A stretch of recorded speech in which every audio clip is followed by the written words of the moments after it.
Okay, so everybody, welcome to this presentation, primarily about the future of photo agencies. My name is Ron Haviv. I'm a co-founder of the Seven Photo Agency and the co-founder of the Seven Foundation, which this Seven Insider project is brought to you by. I'm very honored to be speaking with another Seven photographer, Maggie Steber, who really needs no introduction, who's quite the amazing photographer, and of course the esteemed Marcel Saba, one of the greats, if not greatest, photography agent that I've certainly ever known in the industry. And so I think that this conversation is going to be incredibly helpful about an idea, the photo agency, which has been around for quite a long time, dating back certainly to the 1930s, and where, of course, this conversation is not talking about the Associated Press or Reuters or UPI. This is about agencies representing photographers in a very different way. And we think that this conversation is going to be incredibly helpful for photographers, whether you're starting out, middle of your career, or somewhere in between, where do you need an agency? Is an agency helpful? Is the agency idea outdated? Is it dead? We, of course, have heard many times photojournalism is dead. And does that mean also that the photo agency is dead? So we're going to kind of have this conversation amongst ourselves. You will be welcome to ask questions as we go along, and we'll intersperse the answers and conversations as we move. I think it's just to quickly kind of talk a little bit about the history of the agency, kind of bring ourselves back to the year 1935, when three German Jew refugees came to the United States and started the agency Black Star. And they had been working in Germany and were starting to use visuals in a very different way. And they kind of brought that idea to the United States, and in fact, actually met with Henry Luce and helped create the concept of Life magazine. So kind of immediately, the idea of the photo agency was having incredible impact on the way that we, as an audience, saw visual journalism. And Black Star became a very influential agency, eventually being taken over by Howard Chapnick in 1964. And then in 1947, probably the most famous photo agency in the world was created with Magnum. And Magnum, with a small group of photographers representing their work from the current events of the time, from World War II and beyond, became a real voice for photographers. And as sort of the industry changed and more photographers started to come into play, and there were more and more magazines and more places for work to be seen, rights and negotiations and all these things started to become quite a big issue. So in 1966, a small group of photographers in Paris started an agency called Gamma. So here we have photographers starting an agency. It wasn't started by business people, but started by photographers to protect the rights of photographers, to represent photographers, to make their careers better, to protect their work, and so on. And that was followed a few years later when some of those Gamma photographers started an agency called Sigma. Primarily Eliane Lafont and her husband JP started that agency, and that agency also became very, very significant. And then also at the same time, a Turkish man started an agency called SIPA. So in Paris, Paris sort of really became kind of the headquarters for photojournalism, and really starting out with the idea always to protect the photographer. It was all about how do we help the photographer do more work? How do we help the photographer make more money, and so on. And as we kind of move into those years, as these agencies started to have more and more impact, Gamma started a outpost in the United States called Gamma Liaison. And this is sort of where Marcel comes into the picture. And I'll let Marcel kind of pick up a little bit about his history and how we wound up becoming one of the great photo agencies of our time. Thank you, Marcel. Oh, thank you, Ron. Thanks, Seven, for inviting me, and Seven Academy. Thanks, Maggie, for being with us. So it's just pretty good wrap up on quick history. So I started at Gamma Liaison a few years after Liaison started the US post for Gamma. And I started, people ask me when I started, I was 18 years old, basically. I was an immigrant from Lebanon. and I stumbled into Michel Bernard, the owner of Liaison, and he asked me to come and work for him. And I did. I didn't know anything about photography. I was didn't understand what photo agency world meant. But I came in and I started learning. I started figuring out how photographers end up going to these hot places from Afghanistan to to Africa, how they photograph celebrities, how they photograph business people, and work my way into figuring out how an image get to be taken coming to the office back at the time when there was black and white prints and slides and transparency, and these images get to be handed over to the magazine in the hope for them to be published.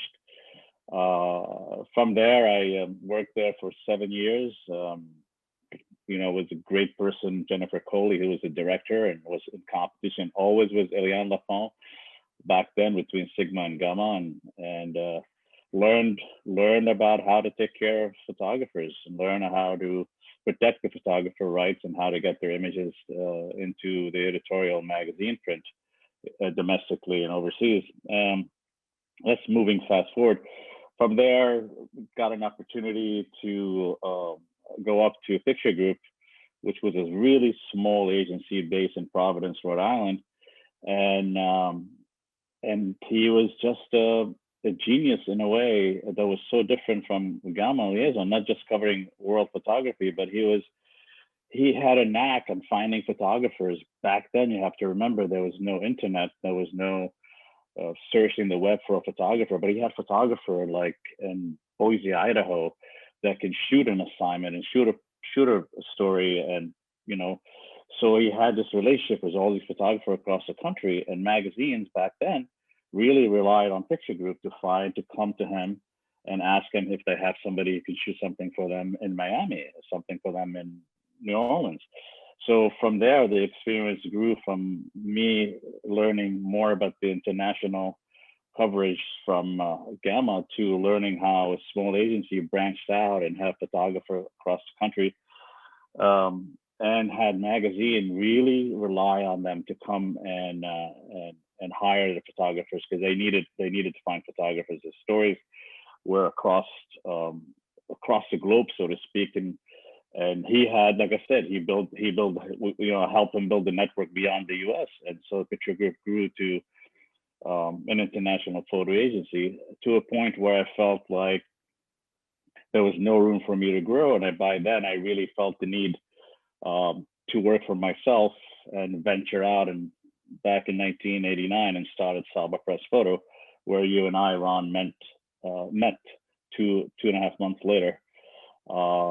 And again, worked at, ran Saba, had great time working there, great photographers, many photographers I still work with. One of them still, Mark Peterson, Jeffrey Salter, not just to name a few. And it grew Saba from a small agency to be a major player, and competing with people back then was the Gamma and the Sigma and the SEPA of the world. There was no Corbis, there was no Getty. Magnum was always existed, like you mentioned, and got to a point where it grew too much, and an opportunity came in, right or wrong, to sell the agency to Corbis, which I did, and back in 2000. So which I hurt a lot of people through that process, a lot of photographers. But one of the things from there is that 7 started after I sold to Corbis, because 4 of the 7 photographers were working at Saba back then, working with Saba. And then worked at Corbis for 19 months exactly.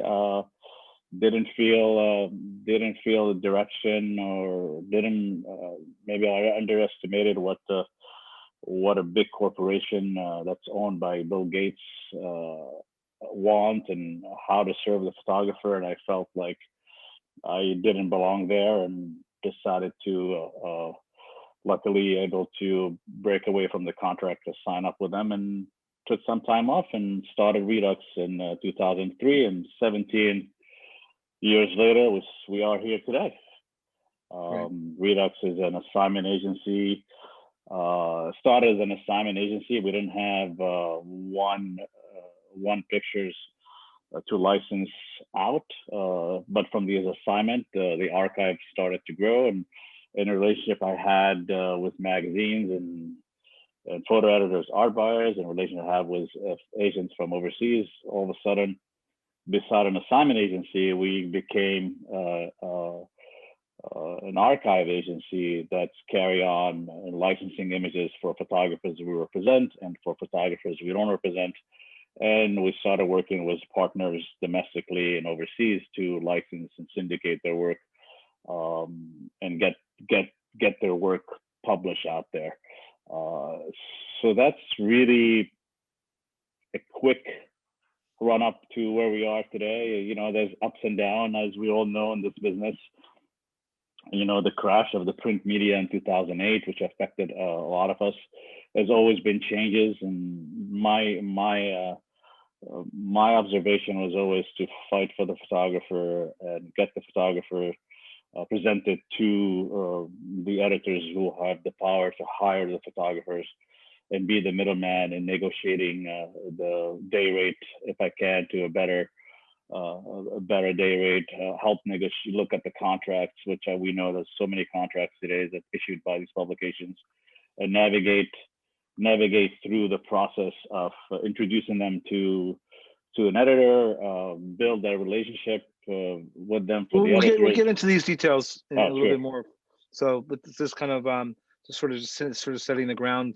And Maggie, if you could just sort of join in a little bit about, you know, your experiences similar, you know, during that time. I know because you were without agencies at points of your career and with agencies in very serious relationships with some of them, and just kind of touch a little bit about that. That would be really helpful. Just kind of give us a background, and then we'll start talking more about some of the benefits or pros and cons of being working with an agency. Well, sure. Actually, I was making a list of the agencies I belong to, and now I'm with 7, and it is the 7th agency I've been with. How appropriate. Yeah, I've been married so many times, it feels like sometimes, because it is sometimes like a marriage, you know, that it can be a very intimate, close kind of relationship, or it can be more distant.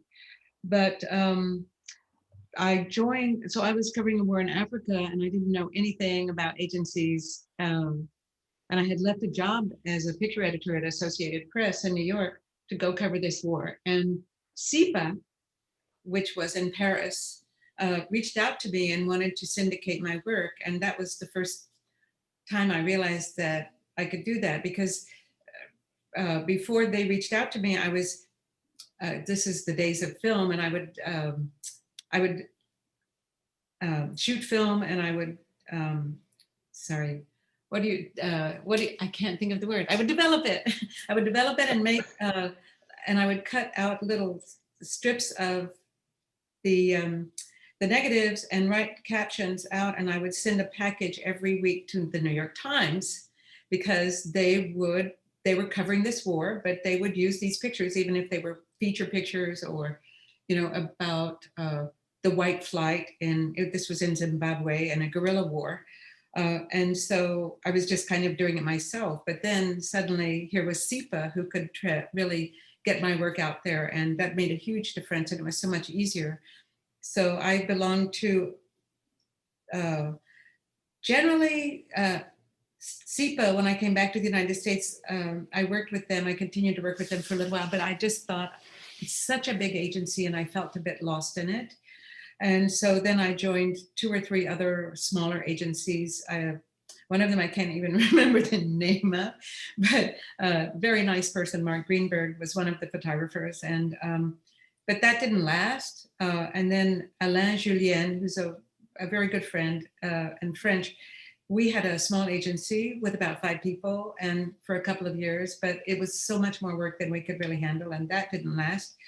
And then Jocelyn Binziken, who was a great agent, decided to leave SIPA. I had worked with her at SIPA in New York, and she decided to start her own agency, and it was JB Pictures, and she wanted to keep it small. And I have to say, she didn't really like women photographers. She really liked men. And because if you think about it, in the history of photography, it has been such a male-dominated business, and even a lot of the magazine editors weren't so interested in hiring women. And I know that because I was going and knocking on their doors, and they were always much more interested in the men. But once in a while, you broke through, and that changed over time, much for the better.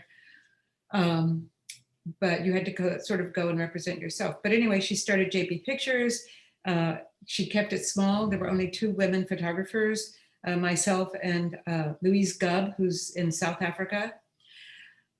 And that was really like the first year of Visa pour l'Image. We went to Visa, and we were like the darlings of that festival. And it was pretty amazing. And we got to meet all of these editors at European magazines. And that's something that also an agency can help you do. Anyway, that was a great small agency. And I have to say, if anything put me on the map, it was Jocelyn. And because I was not a great photographer, but I was learning to get to be better, and I worked really hard. And at some point, something shifted, and I got to be a better photographer.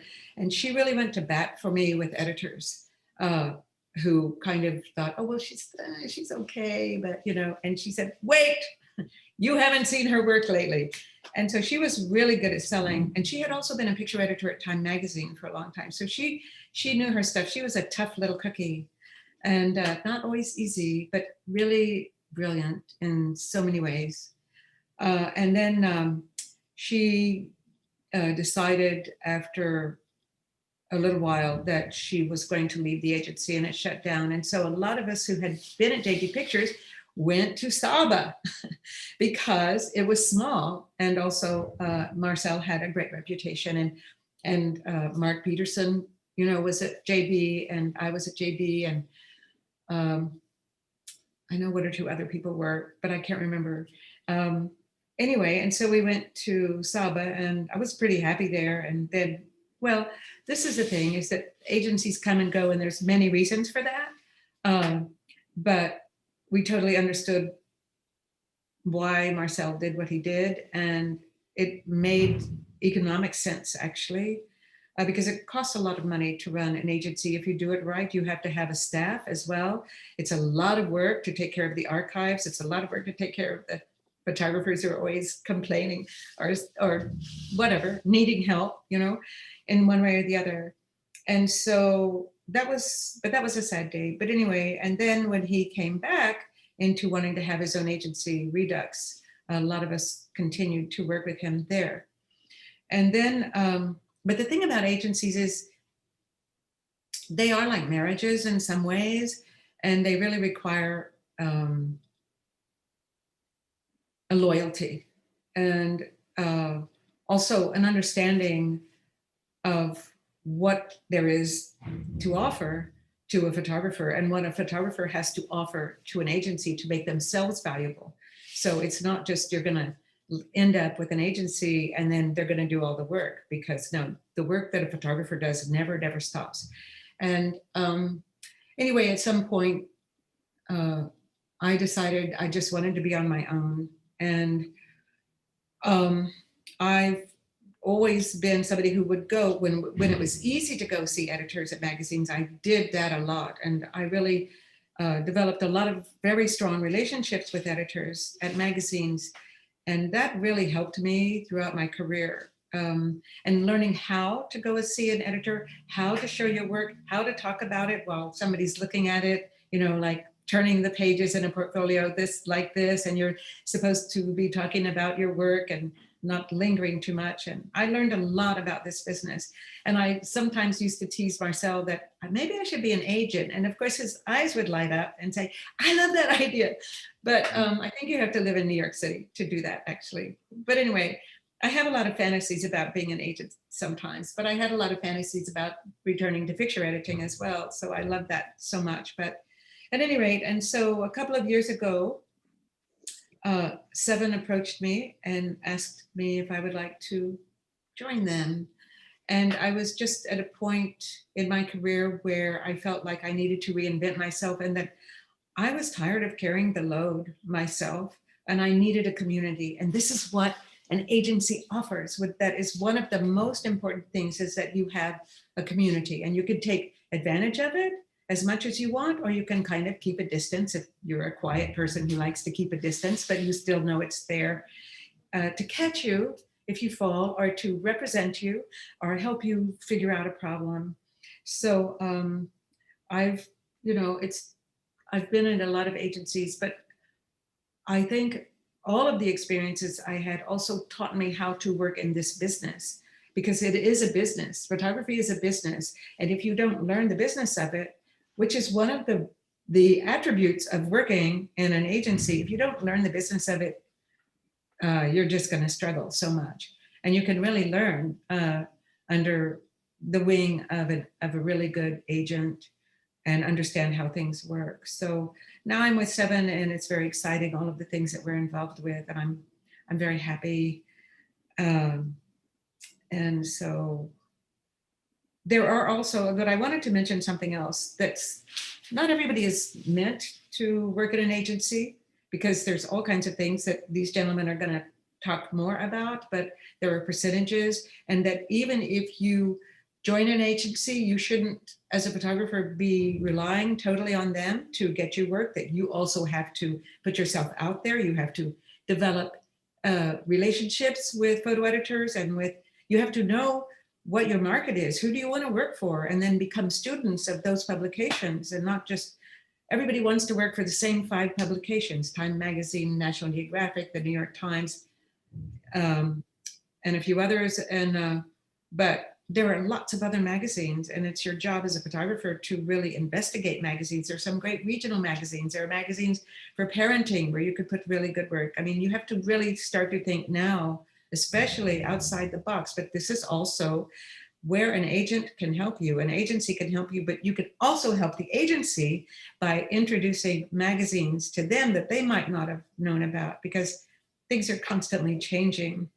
But another thing that's really important to understand is, if you're not sure that you're a person who wants to belong to an agency, there are lots of collectives. And this is a whole new idea that has sprung up since the internet. So there's lots of wonderful like-minded people who you can see a lot of their work on Instagram, like the Hikari creative, beautiful work. And the photographers in that collective really do a lot of similar work, and they support each other, they encourage each other. They've created this really wonderful site where even editors are looking at. And then the Journal, which is an all-women collective. These women, and also people who are identify with that gender, and they're all members of Women Photograph, but the Journal is independent of Women Photograph, and they are on fire. I think they're a marvelous collective, the Journal, and I really encourage everybody to look at it, because they're really working together in the most wonderful way. So, and there's always some new sorts of agencies popping up. MAPS is a new agency that you should look into. So you have to do the research, because there's agencies all over the world. And Marcel and Seven both work with sub-agents, agencies in other countries that then also sell your work. But it's important to understand that they also take a cut. So, you know, your main agency will take, let's say, 30% for an editorial. We'll get into the business side in a little bit. But anyway, that's how it works, and that's how they get your work out. So I think I'm kind of an independent sort of person, and I think not being with an agency for a while really was a good experience for me, because it really taught me a lot more about the business. But there comes a time when you just don't want to be doing it alone anymore, and you like what some agencies are doing, because they're doing more than just representing you and selling your pictures. So that's what Seven's doing. And I think Marcel is doing some things like that too. So yeah, Great, Maggie. Thanks. Yeah, and just sort of a quick little recap of just of my history with agencies. I had started working in New York and freelancing for Agence France Presse, which was a wire service. And after some success with them, they had offered me a staff position, but I had felt that I really didn't want to have a boss or be able to be told where I can go and where I couldn't go. So I figured, oh, I should become an agency photographer, but not really understanding what that was. And I went off on an assignment covering refugees in Hong Kong, and I I met a photographer, Frank Fournier, who said, "Oh, you should come." And he was a contact photographer. Come and meet Robert Pledge. It'd be really great to have you at Contact.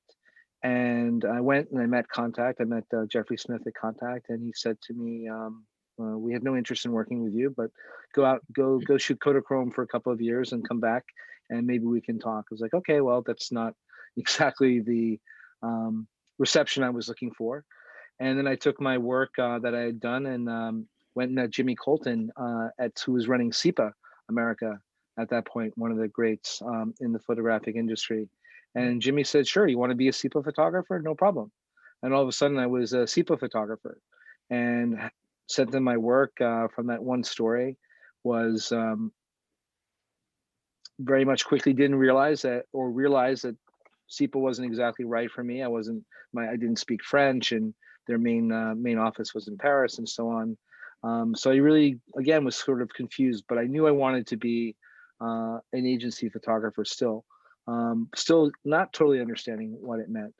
And then I met this photographer named John Giordano, who was this amazing, boisterous, incredible guy who could do anything with a camera. And John said to me, I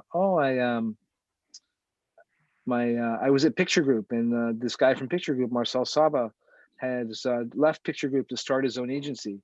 So let me give you an introduction, and you should go over and meet Marcel. I was like, "Oh, great, another introduction." Really positive. And I go over and meet Marcel, and I have my little portfolio with one story and one famous collection of photographs that I had taken earlier in the year. And Marcel looks at me and goes, "Yeah, I don't want to work with you." So it's like, okay, great. So maybe this agency thing is really not a good idea for me. But I still kind of kept kind of persisting in the idea, and time went on, and I was still freelancing for AFP, and then all of a sudden in October of 1989 there was a coup attempt in Panama, which is a place that I had taken some photographs earlier in the year that has some impact. And instead of calling AFP for an assignment, I called Marcel. I said to Marcel, "Hey, I'm thinking about going to Panama." Marcel said, "Okay, give me half an hour." And half an hour later, Marcel had some money from a Canadian magazine called Maclean's. And from that day on, I was a Saba photographer for the next 12 years or so.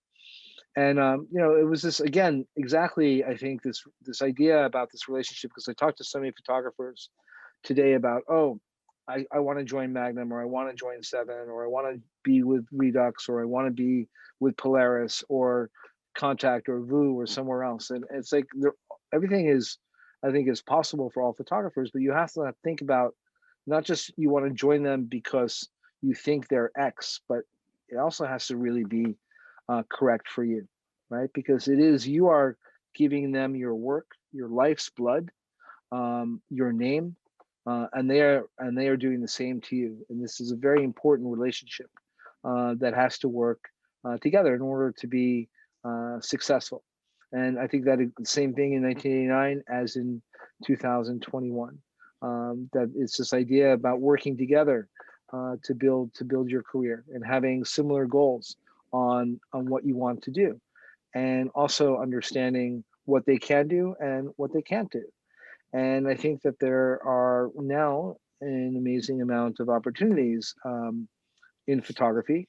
And there are certain personalities and types of photographers that want to have that home. And there are other people that do very well on their own, which is also great. There are sacrifices and pros and cons on both sides about being with an agency and not being with an agency. And so we'll talk a little bit about that. But again, I kind of go back to this original idea of the agency. specifically with the French, with Gamma and Sigma, where they were created by photographers to protect photographers. And for the most part, in many situations, in many relationships today, we have the opposite, where the photographer, and I'm not, again, not talking about staff, not talking about being a Getty Wire photographer, AP or Reuters or so on, which is a completely different conversation. But the idea of the freelance photographer being represented by Getty, not the Wire, but the other part, or other places, is actually kind of working for the agency rather than the agency working for the photographer, which is one of the reasons why the collectives were started, but also one of the reasons why, specifically why the reasons why we started we started Seven, the 4 Saba photographers, myself, Antonio Kotachville, Gary Knight, and John Stanmeyer, joined with James Nochtway, Alexandre Boulard, and Chris Morris, came into this idea, and it was without question not a unique idea. It was an idea that Magnum had done, that Network had done, and other cooperatives had done, where photographers were sort of taking their own power and deciding to do something. We were just doing it at a time when everybody thought that Getty and Corbis, these mega corporations, were buying up everything and were going to control all the imagery. So nobody thought that Seven would survive. And we survived with a lot of luck because of what happened in the world. We were formed 2 days before 9/11. And James Nochtway, who was in New York at the time, took the most seminal photographs of that event. And that kind of launched us. And then all of us dispersed to Afghanistan and New York and Iraq later and so on, covering everything, doing great work, but also being supported by our contracts with Time and Newsweek magazine and relationships with other publications. We were able to financially survive and also make an impact with our work. But what I think one of the most exciting things that we felt at Seven, when looking back at it now in perspective, was that we showed that there was a room in the industry for Corbis and Getty, and there was also room in the industry for the small agency.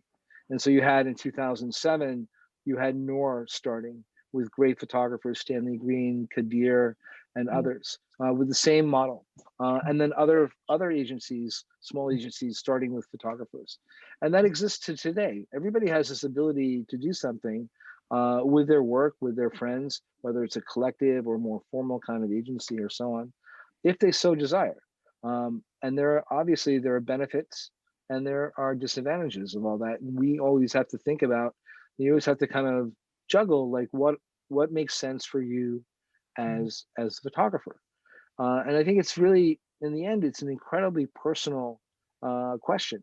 And nobody can ever tell you, like, this is the right way to go or that's the right way to go, because there are many photographers who are doing incredibly well on their own. And there are other photographers that really need the mechanisms and the benefits of having an agency, having somebody represent them, having staff to rely on. These are, can be incredibly helpful.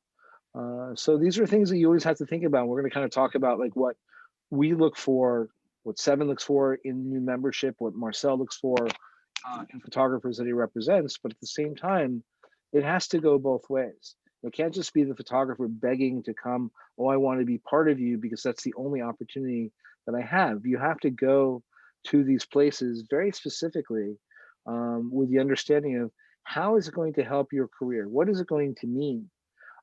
Because very often that an agent will promise you, like, yeah, we're going to take care of you. We're going to do this. We're going to do that. And then all of a sudden you just become another name on a list, or all they wanted you was for this one great story that you had. And then they syndicate that and sell that. And then all of a sudden they stop talking to you.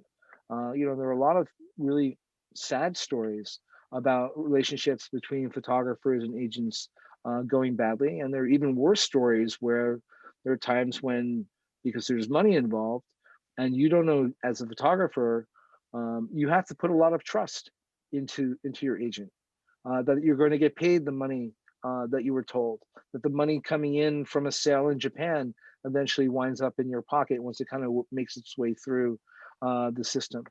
So there's a lot of trust involved, and there have been unfortunately, unsavory characters over the years that have not done this. And so one of the things, again, is that you want to be able to be completely comfortable knowing that who's representing you is taking care of you, taking care of your name, taking care of your photography, and ensuring that financially you are being treated well. Which is really why kind of a full circle thing for Seven is that once again we Seven are represented by Marcel. That Redux represents Seven, which is kind of just a tribute to our trust that we've had with Marcel, many of us from the beginning of our careers, but also till today, that Marcel runs an agency that is above board, that never have to be concerned about financials, that you know that he has your best interests at heart. He might not be able to succeed all the time, but still that you know that somebody's doing something for you. And that's a really big thing that you have to ask yourself and ask the agent when you're going to your prospective agent and have that conversation about that relationship. Not just be super happy that they want you to come on board, but understand that this is a road that works both ways. And I was hoping, Marcel, you could talk a little bit more from like your perspective of like, you know, when you're talking to photographers and so on, like what do you tell them? Like when they ask these questions, or do they even ask these questions? Are they just so happy to have a meeting with you and try to do anything to get on that Redux roster that they don't pay attention to all the other details that they should be? No, it's a good question, Ron. And I think I think this today photographers have so much more knowledge of what they're looking for, what they need to ask. Very few of them.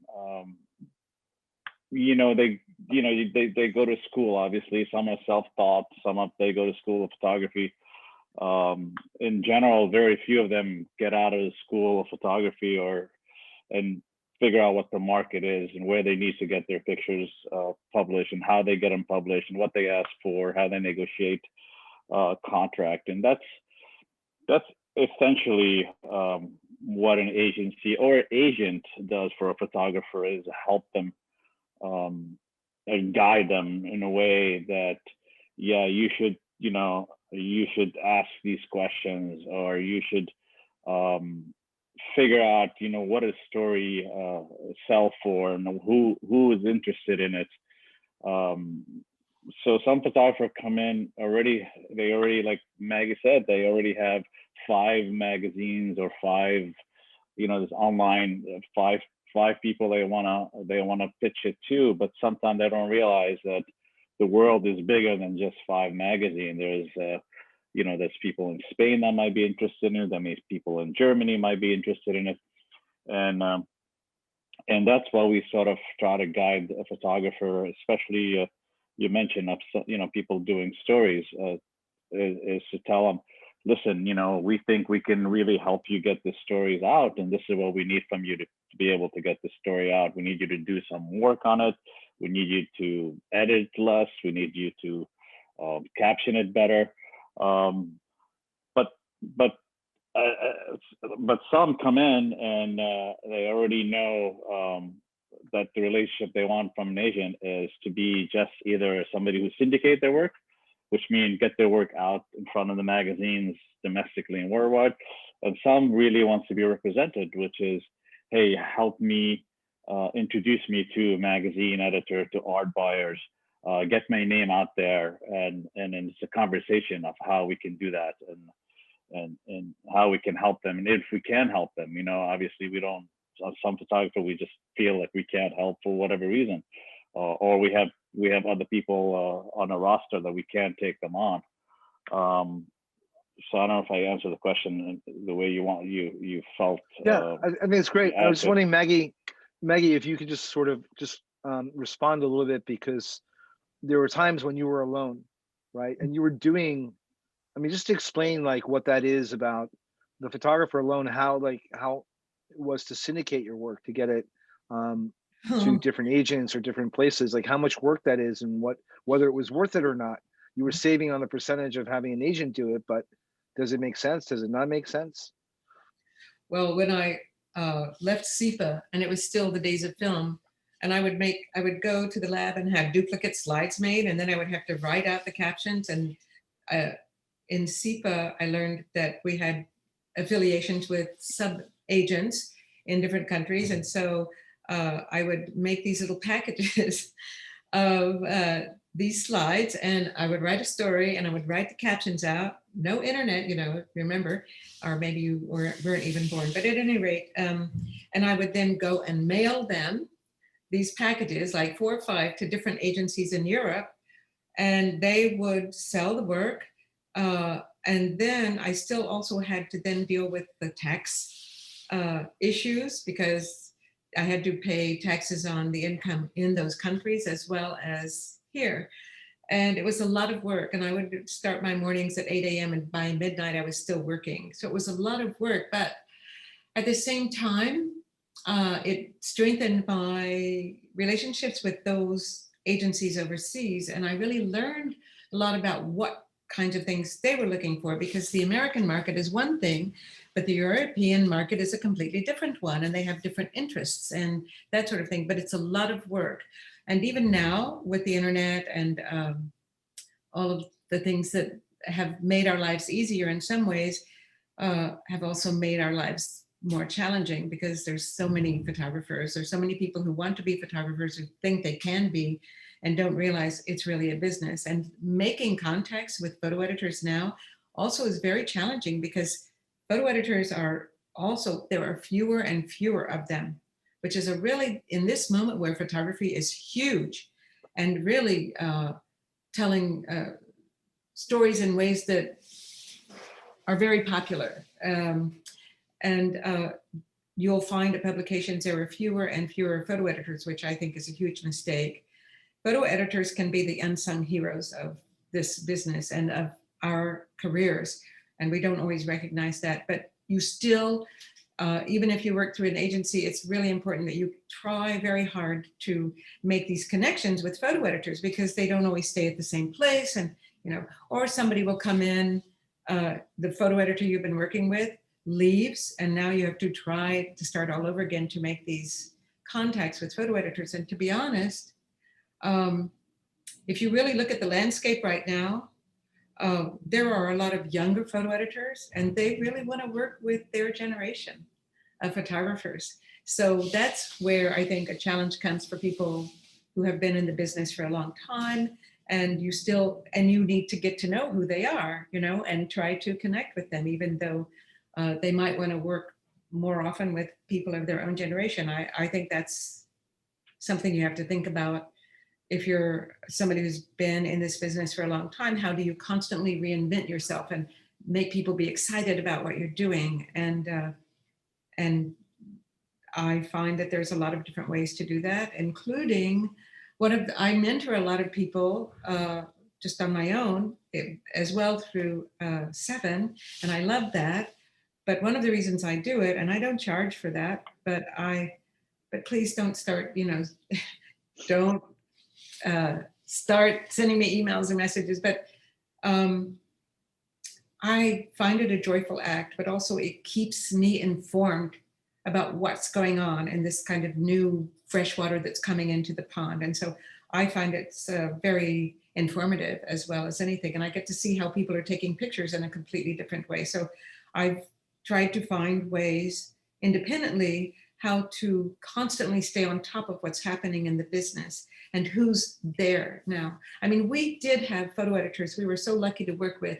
Jimmy Colton, you mentioned, an amazing person, very generous. He's with Zuma now, but he at Newsweek gave both of us, Ron, contracts, and was very supportive, and just an amazing, sweet, amazing person. And we didn't really mention contact press images. That was also in its earlier stages, was really one of the main smaller agencies, and doing very, very well. And Robert Pledge, an amazing person in this business as well. But I think just to go back to this relationship that you have with an agency, it is absolutely a two-way street. You can come in with a really great project and then the agency helps sell it. But then what's next? You know, what are you going to do next? So you, as a photographer, you constantly have to be thinking about the next thing, or what are the ideas, or and be aware of what else is going on. Who else is doing something? You know, are they doing the same story that you want to do? Has it been done many times? Even if it has been done many times, how are you going to approach it in a new visual way?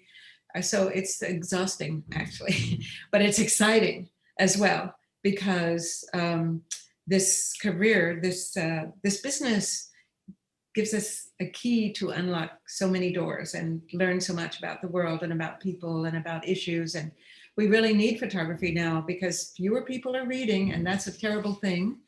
But you know, the visual story is really important now. So I think that's really something to be important. And I think that's why so many people are drawn to be photographers. But again, if you don't learn the business, if you don't understand who your market is, who do you want to work for, and become a student of those publications and find out who those photo editors are. I can't tell you, every time I teach a workshop, when I say, well, who's your market? People look at me like, what's that? And I say, well, these are the magazines or the publications you want to work for, or NGOs as well, which are the non-governmental organizations that go and work in different countries and are dealing with different issues. And there's lots of work out there to be had if you know how to research it and find it. But again, people always want to go, you know, I've had the good fortune to work for National Geographic for some time. And people always say, oh, that's my dream. And I say, well, do you know how to get your foot in the door? It's with a project. But it can't just be anything. You have to be a student of what are they doing? What, you know, because the Geographic also has changed over time. They used to be kind of this, you know, geographic cultural magazine, and their audience was kind of middle-class white Americans.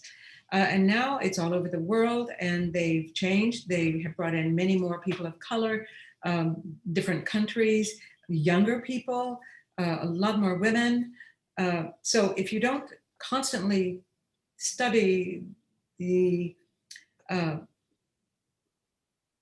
places that you want to work for, then it's and you can't just depend on the agent to do it. Marcel, for example, is an extremely busy person. So he's not only representing his people, but he's also representing 7.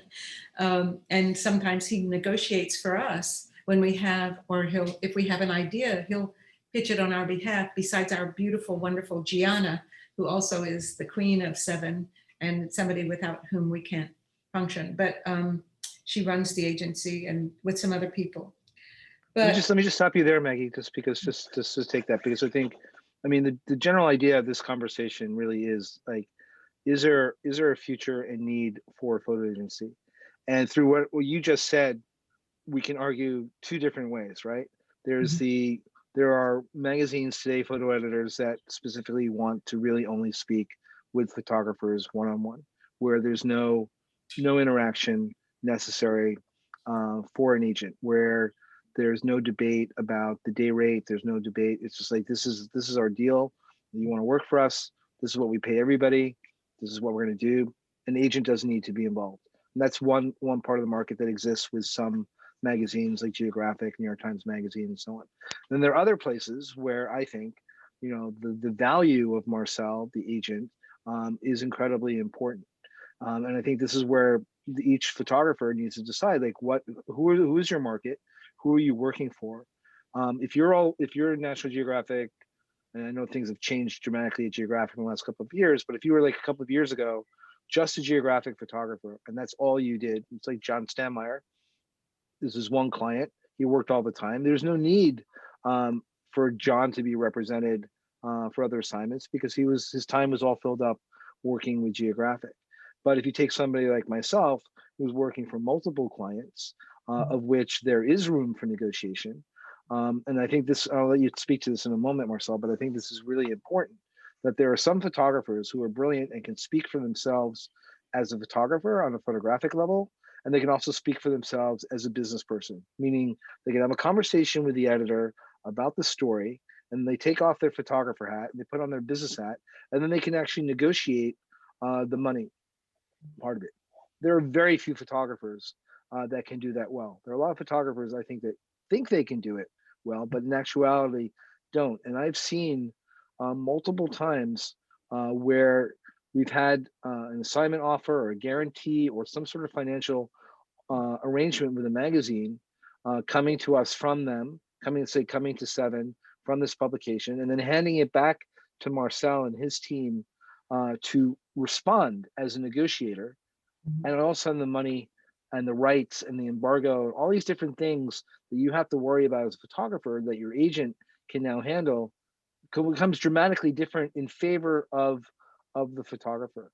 And Marcel, just wondering if you can kind of address that, because I think it's something that it's sort of behind the scenes, and so many photographers, obviously there's a percentage because you Redux need to also get financial compensation for your work, but photographers think like, oh, I can't believe that that Redux or Polaris is taking 15%, 20, 30, whatever the percentage is, whatever the deal is, like I'm getting totally ripped off and I can do that myself. But for myself, I found that not only do you make that money back that I'm paying with better dealing, with better negotiation, often you make more back. Like there's more of a benefit to have something. Now, just let me just add one more thing. For myself, I really don't like talking about money with the editor that I'm dealing with on the creative side, right? If there's like a set deal, like that's it, okay, that's fine, we put it away. But if there's negotiations to happen, I don't want to be talking about like the way that I'm going to approach a story and then saying, well, then you need to pay me $2,000 more in order for me. I find that, for me, I find that incredibly uncomfortable, and I really would prefer to have a third person do that because they can talk more bluntly. And then if anything goes wrong, it doesn't fall on the relationship between the photographer and the editor. It's the agent that deals with it. And the agent, if they're like Marcel, knows how not to let things go out of hand and get really bad. But there are times when things can get really bad when you're talking about money, both making the deal and then also, don't forget, collecting the money afterwards, which is a whole other conversation that if you're not with an agency, you have to then also be a collector. And there are magazines and publications and book publishers and so on out there that it could take 1 year, 2 years, 3 years, or you never get paid. And so you're constantly having to go and kind of do that. So Marcel, I'm sorry, I just want to if you can kind of talk about some of these other things that agencies do, even as the market is shrinking, which we all acknowledge, but there is still money out there. There is still ways to survive as yeah, it's true on all this on all what you mentioned. So I mean, basically Maggie said it, it's a business, right? And people, sometimes photographers have a problem letting go of that percentage because they feel, hey, this is my work, it's my talent, people are hiring for me, I can do this by myself. And true, and we live in today's world where everything is our fingertips, and editor can find photographers directly. So the role we play for us, especially at Redux, and just not me, like you mentioned, there's people behind Redux and the team that sort of help photographers. We are introducing photographers to various people in the print media or the ad world, and we're getting their work in front of them to facilitate the editors to get to know them fast. And from there, the creative part, obviously, we leave it to the photographer and the editor to talk about whatever job they're doing. And our involvement is always to make sure they're getting paid correctly, they're protected. Because remember, everything we do is right managed. Their right is protected. There's no such thing as this is a final fee for us. We believe like we can negotiate. Sometimes it's tough, but we can always go beyond negotiating for what the magazine asks for. Try to be the business side for them, where we say, look, we're not the bad guys. We're basically protecting the integrity of the photographer. We're basically telling that in a magazine, no, they need an assistant. No, you know what? They need extra travel. They can't drive for 7 hours and just be paid a flat fee. So make the editor go back and push for more money, even though they come in high strong about what they can pay. So our ability to push further, and try to figure out if this is the best deal for the photographer. Can we do more? Can we find ways, maybe to justify this heavy commission that photographers feel we're taking away from them? At the end of the day, we may be able to get something more. And then the commission, we take 30% on assignment. The commission is doesn't really matter because we protected the photographers, right? We have syndication right for them right away instead of a bigger embargo. And these are the things that we can help photographer with. So like I said, beyond the introduction and getting their work in front of the editors, helping them out with logistics sometimes. We do a big part of logistics for the photographers and getting them credential, find them an assistant, getting them a hotel, find them, because sometimes you can't do everything as a photographer, especially if you're on a crunch. And those are the things that people forget that an agent can help photographer with, little minutia, the day-to-day stuff that's beyond just going in and shooting something that's so easy. And I understand the economic of things, and I understand photographers. Not everybody, like you said, not everybody wants to work with an agent. A lot of people feels comfortable today. They can reach art buyers or photo editors directly.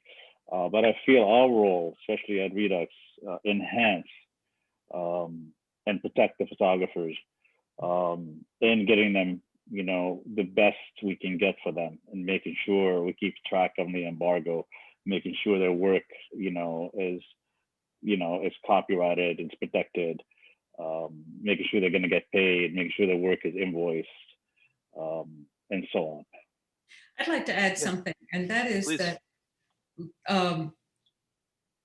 we sometimes have to sign contracts, even for editorial coverage. And anybody who's ever looked at a contract is just like, it's a different language. And this is where somebody like Marcel or, somebody in the agency really can make a difference, because you have to sign these things, and you might be signing something away that you have no idea about, because really it's legalese, and it's like, it makes you crazy. And then the other thing that I think it merits mentioning also are the archives. So this is also a place where your work can be kept. And there's a lot of entities that come to an agency asking for, do you have pictures from this or of this or that. And so if your work is with an agency and that work gets shared, maybe sometimes with the foreign sub-agents, but a lot of magazines, a lot of book publishers, textbooks, all kinds of things also come to an agency asking for pictures, either because they know that somebody who's in your agency has done this work, or they're looking for something that's very scarce, and it just so happens that, in the archive. And you have, Marcel, some really great people working in your archives as well. So this is great. I mean, this is a really good point, Maggie, because it brings up part of the positive part, but it also brings up some of the negatives, right? Depending on the deal that you make and who's representing you, right? So there are certain agencies that won't sell their work for less than a certain amount of money, and there are other agencies that will sell your photograph for $1 or 50 cents, or syndicate your work of which you get nothing. So this is where, again, the relationship between you and the agency is incredibly important for you to understand, because not every agent is going to be right. Maybe one agency, the syndication is almost useless for you, but they get you more assignments, or maybe their syndication sells for very little money, but you sell thousands at 50 cents versus hundreds at $50. These are things you need to understand. Photographers don't ask these questions. And they're so those that want to be part of agencies are so kind of desperate to become part of it that they often just want to attach and don't ask all the deals. So if you're going to be speaking to agencies, it's important to understand break it down. What do you need from them? What do they do for you? What's fair? What do you consider fair? And what do you not consider fair? And also just understand that things are constantly changing. Just a couple of years ago, Marcel and I were at a meeting with a major publication with lots of other agents who were offering a new contract that was dramatically changing the way that 10 or so different magazines were going to pay their photographers for space rate, for day rates, for all these different things. And we're sitting there with business people and editors and so on. And the agents are trying to fight for the photographers. And the magazine is saying, that's great that you guys are trying to fight for your photographers, but we have all these other photographers that just signed the contract without even complaining. They just signed all their rights away and changed it. And then when you would talk to those photographers, why did you sign that contract? Oh, because I really want to work for that magazine. So you had the agents representing other photographers trying to fight, but you had more photographers basically breaking it and saying, no, we don't care. We'll do whatever you want as long as we can still work for X magazine. And this is a problem with the industry as itself, is that we don't protect ourselves. And when we do have people that are out there to protect ourselves, we're not letting them take that lead. So it's a problem for all of us. It affects everybody, whether you're with an agency or you're on your own. It's an issue. And we have a few more minutes. I want to take a couple of questions. And Marcel, there's several questions asking about, like, how would a photographer present themselves to you? Do you want prints, a digital website? Do you meet with them in person? Well, well, we live in a different world today. Obviously, we're not in an office, but my door was always open. I don't think that message get out that often. I meet with photographer personally. They can come in, they can show prints, they can show a slide, they can do a projection if they want to, they can do an iPad. There's no structural way that we are so rigid by looking at work. Right now, people can send stuff to me directly, send me a link to their work, send the story to their work, send the Dropbox, send the WeTransfer. So we're very, very, very flexible at looking at work till the day we can meet again, which hopefully will be sooner rather than later. Yeah, we're always open to see work. There's this misconception of how rigid we are, but we're not. People are free to send work. And just not to sidetrack, because it's very important to distinguish two things that we do. The assignment roster, that might be more rigid because we just can't handle a lot of photographers on the roster, because we're very loyal and we work with a certain amount of photographers. Yes, there is room, but there's not a lot of room to grow, and I'm happy to answer more questions about that. But for syndication and for licensing of images and for rights of images, we have a bigger door that's opening for the right story, for the right subject, for the right business portrait, politics, social issues, that we are more capable in taking on and getting it out there, rather than just taking on more photographer for representation. Anyway.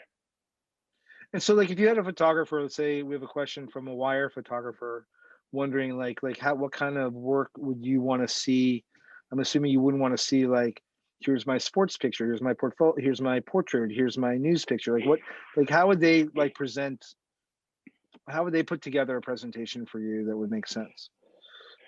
To me, it's always, I really need to feel and understand, what is their point of view? What are they trying to do? Or where are they trying, what are they trying to accomplish? Which direction they want to go? And I need to feel that I can see that from anything they represent. I understand if you're not in a big city, you are shooting wedding, you are shooting sports, you are shooting, a few landscape. I get it. I don't mind seeing that, but I need to understand, what do you want us to go out and get you? Is a style, what's different about your style that's going to interest us, about your composition? If somebody's shooting a portrait, are you shooting natural portrait? Are you lighting it? Are you doing big format? So it's like, again, we're not rigid. It's all the above. It's just you know, you need to feel something that you say wow, I get it. I get this. I get this photography. It's really, I feel it. It's really what I'm looking for. I understand. I can get somebody interested in it. I feel good about it. It's not just to feel, right? It has to be backed up by good, solid work. But sometimes you have to sort of look at it and say, okay, I see it's going to be a difficult road ahead, and the timing is not right for us, or I see this is like it's going to be an easy sell, and right now we're looking for an easy sell. So timing has a lot to do with it. Location, not that much. We don't, you know, we don't have a photographer in every city or state or every place in the world. So you don't care, like, in terms of location. It doesn't matter. It has nothing to do with whether you represent them. And the photographer have to be realistic. If they're based in Boise, Idaho, it's not going to be work every day, right? And it depends what kind of work they do anyway. No, it doesn't matter. I would like to interject something. I'd like to interject something. Yes. What I always tell photographers is that an editor or an agent, if you have a project or you have developed a style, let's say a particular portrait style, that helps them see who you are and how you tell stories much better than just a picture of this, a picture of that, unless it's something like, let's say that you do a lot of street photography. So if there's something that you like, a device like light and shadow is part of your approach, you know, where whatever you're going to show to an agent like Marcel, what is the style? How is he going to understand how you tell a story? Because that's what he has to be able to use to sell you or your work to a magazine, right? And I think I can tell you this: if you want to work for National Geographic, you have to do a project, and it has to be a really well-researched, well-photographed project. It's not just like, you know, doing it in 2 days. It has to be serious. Or look at how many magazines use portraiture. So again, I'm sure Marcel also looks for this, you know, like somebody who really has a strong portraiture style and a real, you know, a real look and feel to things, because there's a lot of that work. So it's just to give people an idea of what they might want to put together when they come to see you, Marcel. And I think and that's how they can. Yeah. Just to add something that's really important, that what we do, which I'm not sure if a lot of people still do it, is if the photographer come to us and we like the work, and no matter where they're based at, and they pitch an idea to us that no one can back it up, no magazine, no publication, no, you know, and we feel really passionate about their story, we're probably one of the few people that will say to them, listen, please go and do it. You know, we'll help you split the expenses financially, because we believe in you. We believe in the story you brought us, even though he or she might have pitched it and didn't get anywhere, but we still have a strong feeling about it. And are we wrong sometimes? Yeah, we're wrong many times. But we really help, you know, and promote and push a photographer to go out and do something on their own that we feel can and will and might interest somebody. You know, I use a quick example, Erica Larson pitching the story when, you know, she was with me from day one at Redux, you know, doing the story on elk herder, you know, in Iceland and Norway, you know, when no one was interested at the time. But she really had a strong belief and had a style the way she wants to photograph it, and had a commitment to go live with these people. And so she did, and we did help her out with the expenses. And we weren't worried, you know, that we may or may not sell the story. We were hoping we will. And anyway, but that's how she got discovered by National Geographic, you know, and it took 10 years, maybe 8 years. And that's another thing I want to add, that's relationship, which you mentioned a little bit about, both of you guys mentioned. There's no immediate push switch, you know, that you join an agency or you join an agent and work comes in. It's a work in progress. it's like building something. Sometimes it takes a year, sometimes it takes 2, sometimes it takes 3, and sometimes it's immediately. And I think it's really important for photographers to realize there's no instant gratification if you join an agency, or you give them a story, or you shoot a great portrait that everybody wants. Doesn't mean it's going to get published right away. It doesn't mean the feature story you worked on, it's going to be, you give it to somebody, an agent or agency. Doesn't mean it's going to be a great sell immediately, and it takes time. Yeah, and sometimes somebody will do a project like that, and maybe you'll show it to publications and they love it. That's not something they're going to publish, but sometimes because of that, that gets the photographer into their circle. So we really love this. We can't use it. It's not that kind of story, but we love what you've done. You've come back many times and showed us as it progressed. And that's another way to do it. That's how I got my foot in the door at Geographic. I was working in Haiti. I went to show my work in Haiti. They said, "Oh, we really like this, but next time you go, come back and show us." And I did that 5 or 6 times. I went back. And I think also sometimes some people are looking for how tenacious you are. Like you stick to something because you believe in it.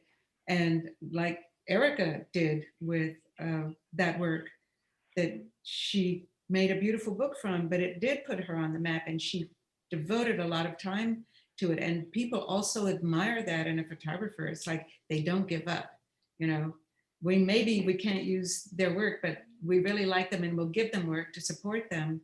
So it's not always just about your work. It's also quite often about who you are as a person and that's why in your work, when they can see who you are and your commitment, that's also what they're looking for. People like that. They like to support people like that. Don't you think? Yeah, absolutely. Yeah, and absolutely. Ron, back to your question, what are we looking for a photographer? Just because we mentioned Erica's name, when she came to me 10 years ago, she had 4x5 prints of her family in her portfolio. It's all she had. But every image in there was so compelling. And so like, wow, wait a second, that's your sister, that's your mom, that's your dad, and you photograph them this way. So it's all, no one has to come to us and it was like a big project that's so incredible. It doesn't have to be that way. It could be as simple as your family portrait. Anyway. So I come with you the cover of Time magazine and you tell me to go away, and then somebody else comes with you 4x6 pictures of their family and they're in the That was agency. 20 years later. That's fine, Gary. No problem. Erica is magical. You have to admit, she's magical. Listen, there's probably a lot of people, we told them go away now, but for a different reason. There's, again, representation. It's very different than syndication for us. That has to be really clearly understood today. Let me just, we're just ending here. There's one last good question, Marcel, which I think applies to both 7 and Redux. And that's really the question about the business model of the agency. Like, would you start an agency today? Would I start an agency today? Well, I'm not gonna be a hypocrite, right? I'm gonna say yes because I'm still in agency today. It's different. It's different every day. It's changing. The business we're in is changing. Print media is struggling and suffering. Online media is not up to par where print media is. Yes, I would start an agency today. There's still, I do not believe in royalty free. I love right managed imagery. I love working with photographer.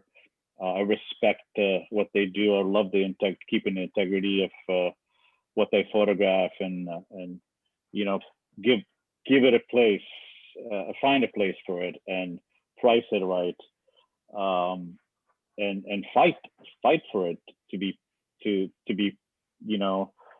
not just placed but to be paid correctly by the photo editors and I still do believe, Ron, to answer your question directly, there is a market, and there'll always be a market for right managed.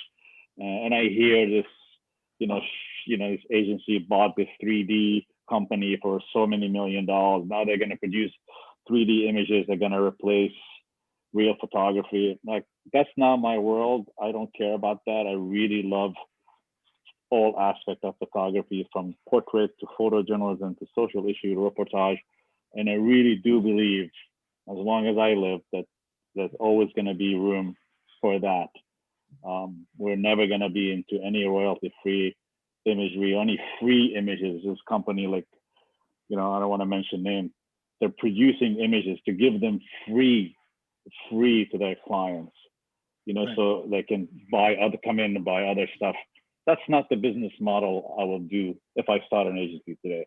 I will start still. Some people sometimes wonder how we still running a traditional business. Like how, like we are, because it's still needed.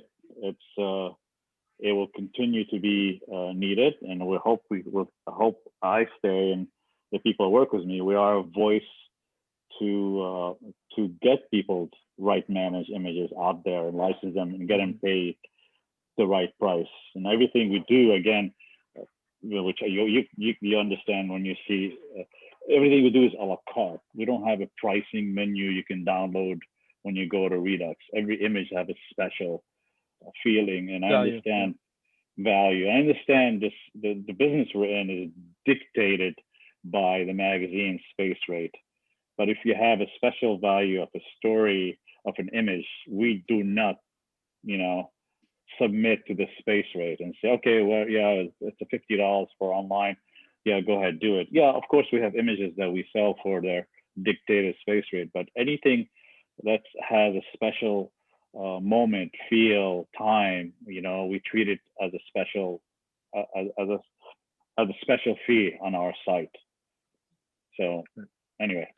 It's true. Thanks. I think in answer to Seven's, that same question for Seven, I think that you'll see if you look at us, even what we're doing right now, the Seven Insider, this is from the idea that when Gary and I and the others created Seven, Gary and I also created the nonprofit wing of Seven with the idea to try to be able to be as flexible as possible. And we at Seven, I think, I've handed over sort of the traditional aspect of the photo agency work to Marcel, and what we're doing is trying to be constantly reinventing ourselves, looking to see what the future is, led by Gary and his ideas about where we can go forward, different things that we can do that are non-traditional, because I think that as our market gets smaller and smaller, it is difficult to survive solely on just the transactional part of selling work. I think it's incredibly important.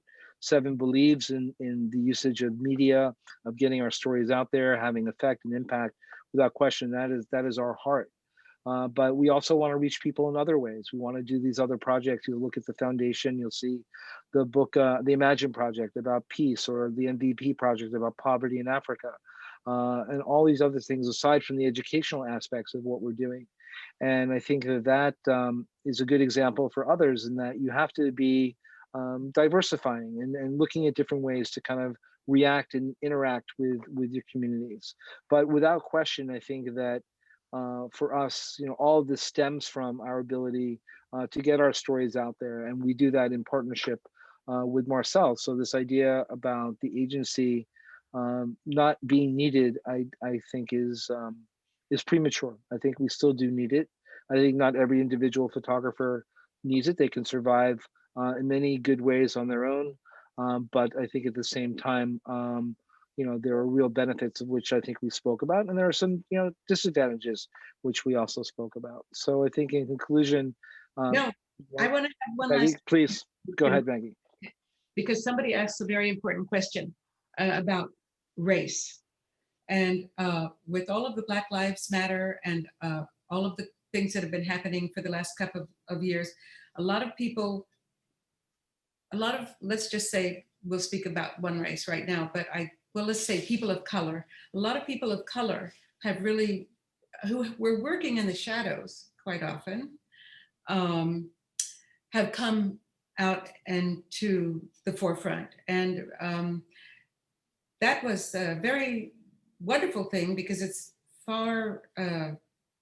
it's been too long, but an agency was created called Diversify, and it was particularly for people of color photographers who were wonderful and doing important work covering all of this, these machinations and these demonstrations and everything that was going on around Black Lives Matter, but they didn't know anything about the business. So Diversify was created as an agency to advise them about copyright, day rates, all kinds of things, because there were people who had been working in the shadows. And this was a very exciting thing to me, that this just popped up overnight in order to facilitate and make room for people of color who hadn't really been sitting at the table before. And so I think now a lot of photo editors are also really focusing on race and gender. So that's something that didn't always happen before, but I think it's because of what's been going on in the streets and in the politics and that sort of thing. So there's a lot of room for everybody. And I think now a lot of people are welcome at the table. Not that they weren't welcome before, but I know that at some publications, if there was one person of color, that's the person that they relied on instead of trying to find, develop those things before. I mean, further, because there was one photographer at the Geographic who said I was always the one, and that as long as they had the one, they didn't really go beyond that. And I think now publications have to realize they have to go beyond that, and so do photo agencies. So there's a lot of, I think it's a very exciting time for everybody, but there's room at the table for everybody is just what I wanted to say. And there are organizations that can really help people understand how this business works. And we need to reach out to those people and help them because we need their voices. And we're listening. Yeah, I think everybody's voices combined will bring us to a good. Yes. Yeah, just to add what Maggie, what you said, like I mentioned, we don't have a photographer in every city and state, and sometimes I find myself searching for, because we have loyal clients that still come to us. I mean, we search diversity site. We certainly search women photograph sites to find photographers and try to play a part in handing off work to talented photographer that we don't represent, because sometimes, like I said, a loyal client will come to us. So there's photographers today. Back to you, Ron. There's so much opportunities today, in my opinion, for photographer to really work with somebody or not work with somebody if they prefer not to, because everything is easy to sort of get. At the end of the day, what they really the outcome of they're looking for. Great. Okay. Well, on that note, thank you both, Marcel Saba of Redux. Yeah, Maggie thanks for Steber inviting me. 7. Thank you all. Thank you for coming, guys, and please make sure you attend the next 7 Insider Talk. Thanks so much. Yes. Bye-bye.